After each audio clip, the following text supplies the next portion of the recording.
Sud Radio, 10h midi, Valérie Expert. Avec vous dans le studio de Sud Radio pour la dernière émission de la saison avec vous, Gérard. Bonjour. Ah, c'est triste quand même. Ouais. Bon, c'est triste, on va se revoir. Oui. Enfin, j'espère. On ne sait jamais. Vous savez la vie. Oui. Vous êtes en short et en prêt à partir. Oui, ça ne se voit pas le short, mais bon, oui. Prêt à partir en vacances et on va vous conseiller des bons livres pour cet été. Déjà, un mot sur votre salon du livre qui a cartonné, Gérard. J'y suis allée évidemment la semaine dernière. 35 000 personnes en 2 jours, c'était exceptionnel. J'ai vu des gens faire la queue pendant 1 heure au soleil pour payer les livres qu'ils avaient achetés. Ça réconcilie avec la nature humaine. C'était un salon magique en plus parce que tout le monde se parlait, tout le monde était souriant. Il n'y avait pas de barrière entre les auteurs et les lecteurs. C'était vraiment extraordinaire. C'est vraiment là, on était très très très fatigués. Et là, franchement, ça veut dire que tout est possible. On peut se mettre dans une ville et si on a la foi, je crois que voilà. Il y a 300 auteurs qui sont venus, Marc Lévy, Guillaume Musso, mais il y avait aussi Hélène Carrère d'Ancos. Toutes les grosses pointures de polar, et les gens sont venus du Québec, de Belgique, de Suisse, incroyable. Et alors à l'occasion de ce salon du livre et surtout des 30 ans de la Griffe Noire, votre librairie, 32 auteurs ont chacun écrit une nouvelle de quelques pages pour rendre hommage à votre librairie. Ça commence par cette phrase, à peine entré dans la librairie. Et voilà, après c'est très très différent. Il y a tout. Il y a tout, voilà. Ça va c'est rempli d'humour, de suspense. Mais en plus, moi ce que j'ai bien aimé, c'est qu'ils auraient pu nous faire 32 nouvelles comme ça, genre on va leur faire 32 petites histoires. Ils ont vraiment travaillé, c'est vraiment, ça va rester culte parce que je les ai lus, c'est vraiment, ils ont fait un effort. C'est-à-dire que ça va rester quelque chose qu'il va falloir. Ah oui, oui, absolument. Donc vous avez des auteurs très Karine variés. Gibel, d'un certain expert, Favant, il y a tous les gens. C'est très marrant. C'est aux éditions Télémac et ça se lit de façon vraiment très sympa. C'est un petit bonbon glacé pendant l'été. Et en plus, c'est génial, ça nous permettra de financer le salon de l'année prochaine parce que on est comme tout le monde, on n'a pas beaucoup reversé, ça a sonné au salon. Allez, conseil rapidement des choses qui nous ont plu cette année. Il y a les déracinés aux éditions Les Escardons. Alors ça, c'est une saga. C'est vraiment le livre parfait pour l'été. C'est une des révélations, parce que je pense que c'est son premier livre. Elle était terrorisée en écrivant ça, et moi, j'ai été complètement surpris. C'est l'histoire. Déjà, vous avez toute Vienne dans les années. C'est un jeune couple. Vous êtes à Vienne dans les années 20. Freud, Klimt. Enfin, c'est tout ce qui est dans la modernité est à Vienne. Et puis, elle est dans la médecine, et lui, il est journaliste. Arrive Hitler en 30. Ils se comprennent qu'il va falloir qu'ils se tirent parce que sinon ils vont y passer. Ils se retrouvent en Suisse et ensuite ils font un deal, les Américains, les Suisses et puis la République dominicaine, en disant on va vous prendre 100 juifs que vous avez là et on va les mettre là-bas et ils vont développer l'agriculture et tout ça, et c'est une sorte de kibbutz avant le kibbutz. C'est un fait réel, c'est un fait historique réel qui est assez peu connu et donc à travers ça se dessine une saga incroyable. C'est-à-dire vous allez voir comment ces intellectuels vont être forcés de cultiver, de construire et tout, et puis il y a surtout que chaque personnage c'est un truc très vivant, il y a l'histoire d'amour, c'est vraiment le bouquin parfait pour l'été. C'est-à-dire vous apprenez quelque chose, vous prenez du plaisir à le lire, et puis vous n'avez pas perdu votre temps quand même. C'est vraiment très bien. Donc c'est Les Déracinés, Catherine Bardon, c'est aux éditions Les Escales. Un mot sur un livre qui est paru chez Le Promeneur, ça s'appelle Les Frères Holt de Maria Davenport, et ça c'est notre histoire. C'est pas notre histoire, pardon. Mais ça fait partie de notre histoire à tous les deux. Ça fait partie des livres de notre panthéon. Absolument. Et c'est un livre dont vous vous souviendrez toute votre vie. Je pense que nous ayons lu, c'était dans Parole d'expert sur France 3 il y a près de quelques années, et qui nous avait traumatisé parce que c'était un livre excellent. Là, il le réédite. Alors, c'est l'histoire de 2 frères, les frères Holt. C'est une histoire vraie aussi. Ah oui, c'est une histoire vraie. Alors, donc, au départ, ils vont faire un tour en Europe, comme beaucoup d'Américains, et puis vous allez les retrouver dans leur maison. Et là va commencer une histoire. Ils sont très riches. Ah oui, très riches. Et vous allez voir, c'est apocalyptique, c'est qu'ils vont accumuler des journaux, des tas de choses dans cette maison. Ils vont se retrouver confinés dans cette maison.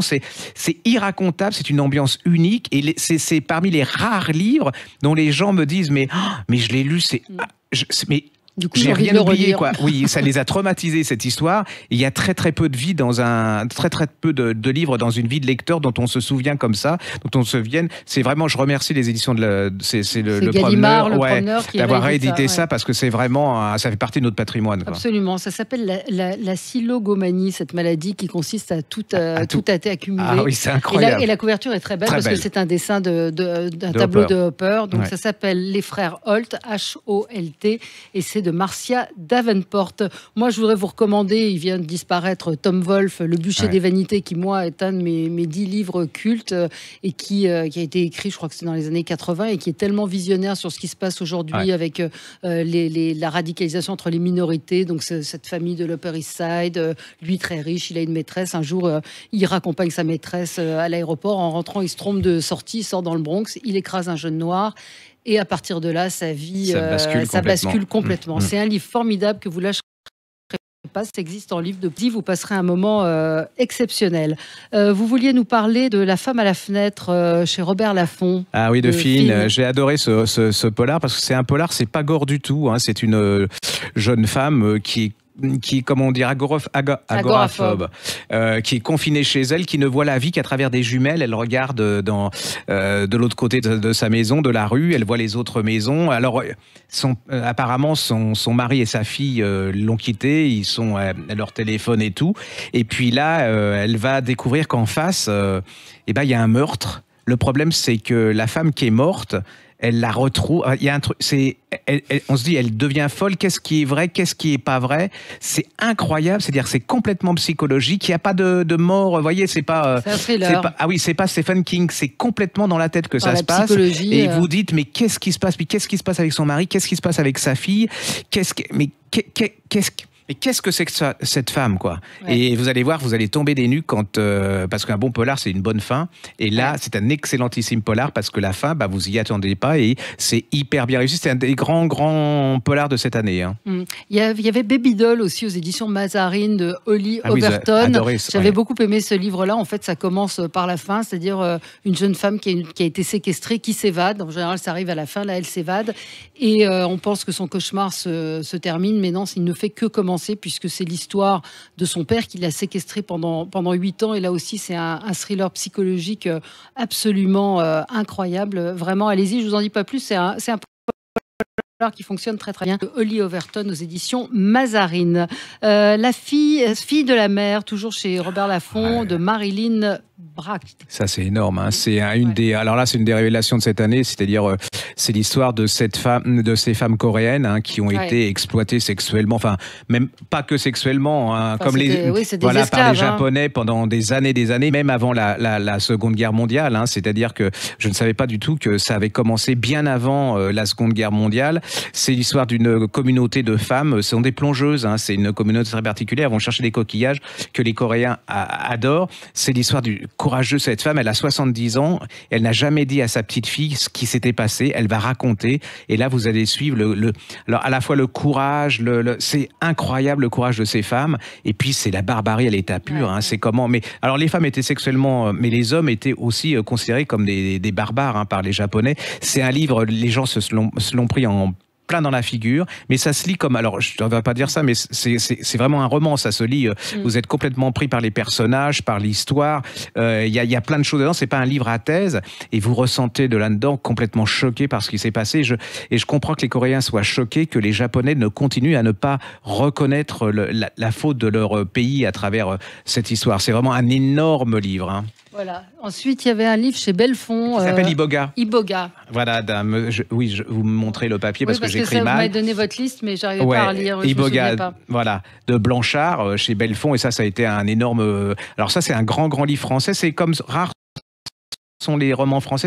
C'est l'histoire d'un jeune qui est emprisonné en 81. Il pense, il a tué des gens d'une manière absolument abominable. Il pense qu'il va être décapité. Mitterrand arrive, 81, donc la peine de mort est abolie. Mais là, il y a plein de choses dedans. C'est sur la manipulation. Comment cet homme, est-ce qu'il est une victime, est-ce qu'il est un monstre? Et est-ce qu'on peut être les deux, victime et monstre? Il y a un truc aussi qui est absolument extraordinaire. Très noir. Ah oui, très noir. Sur la prison. C'est-à-dire que ça ressemble à Meurtre pour rédemption de Karine Gibel. Alors ça, c'est un des plus grands romans français de cette année par la force et par la forme et par le contenu. Et moi, je ne connaissais pas Blanchard. Et là, c'est la révélation d'un écrivain qui, là, vous en prenez, c'est du haut de gamme. Hein, ouais. Alors, donc, il s'appelle Blanchard, Iboga, et c'est chez Belfond. Hollywood Boulevard de Mélanie chouchou, Benjamin. Ça, c'est notre chouchou. Déjà, il y avait eu les signes de la 5e avenue dont on vous a très longuement parlé. Si vous ne l'avez pas lu, c'est pas bien. Il faut retourner l'acheter en format poche. Et alors là, c'est différent. Hollywood Boulevard, c'est une autre histoire qui se passe à Hollywood au début du cinéma muet. C'est l'histoire de la première scénariste. Voilà. Moi, j'ai appris que les scénaristes, pourquoi on faisait les scénarios. En fait, on faisait pas, il n'y avait pas de dialogue puisque c'était muet.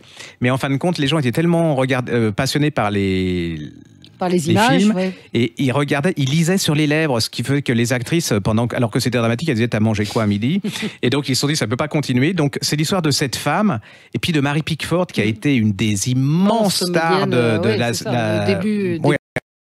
Absolument incroyable, scénariste qui a existé, qui a été une des plus grandes scénaristes, qui a fait des films longs. C'est la création d'Hollywood, c'est la création au quotidien, c'est comment la célébrité peut rendre folle les personnalités. C'est magnifique. Alors pour les vacances, les enfants, ça, vous lisez ça, c'est absolument génial. Vous faites un film, vous apprenez plein de trucs. J'ai adoré. En plus, elle écrit super bien. Franchement, c'est un plaisir. C'est vraiment un grand plaisir. Livre, c'est intelligent. C'est tout. C'est comme les livres dont je rêve, quoi. Voilà.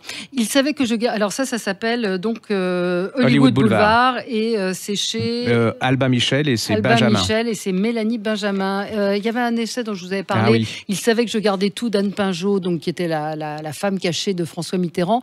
Et c'est un entretien avec Jean-Noël Jeannet et c'est absolument le livre que j'avais pas envie de lire et que j'ai beaucoup aimé parce que c'est à la fois une femme, c'est une histoire d'amour, c'est un échange entre eux. C'est vraiment un livre vraiment qu'on peut lire moi je confirme, facilement. Je l'ai lu parce que vous m'avez conseillé de le lire et c'est vrai que Pinjot c'était pas ma tasse de thé, mais là franchement c'est la découverte d'une femme. Parce qu'à la fois c'est intime mais c'est pas c'est pudique, c'est très pudique et ça reste c'est une petite peinture comme ça par petites touches et c'est délicat et c'est la découverte d'une femme et puis d'un homme aussi, c'est d'ailleurs c'est l'envers de décor, c'est très joli. Absolument. La chorale des dames de Chilbury, toujours chez Albin Michel, de Jennifer Ryan. Détente, ça aussi, détente totale. Détente pure, c'est détente pure. On a le temps, quoi. Ah bon, d'accord. On recommence, détente pure. Alors, il y a aussi... alors, je vais recommencer. Et puis, il y a la chorale des dames de Chilbury, chez Albin Michel, de Jennifer Ryan. Alors ça fait partie aussi des livres de détente. Alors, pur bijou, l'histoire de femmes pendant la Seconde Guerre mondiale, pas d'hommes, une chorale, les méchantes, les gentilles, les secrets et tout, c'est absolument... on va pas passer 3 heures là-dessus, c'est le plaisir absolu. C'est très bien. Et puis moi, je vous rappelle Annette Lévy-Villard. Je vous en avais parlé la semaine dernière. Elle a publié un essai sur le phénomène MeToo. C'est intelligent, c'est documenté et surtout c'est drôle. C'est-à-dire que c'est vraiment... elle a une manière de raconter les choses qui est assez... oui, ça fait beaucoup de bien. Donc ça s'appelle Chronique d'une onde de choc, Annette Lévy-Villard, et c'est aux éditions de l'Observatoire. Voilà, j'espère que... Voilà, il y a plein de choses. Il y a du polar, de la détente, franchement, des il y en a pour tous les... Il y en a pour tout le monde. Donc prenez vos crayons, vos papiers, puis relevez les titres. Merci Gérard, très bon été à vous, plein de lectures studieuses. Oui, à bientôt peut-être.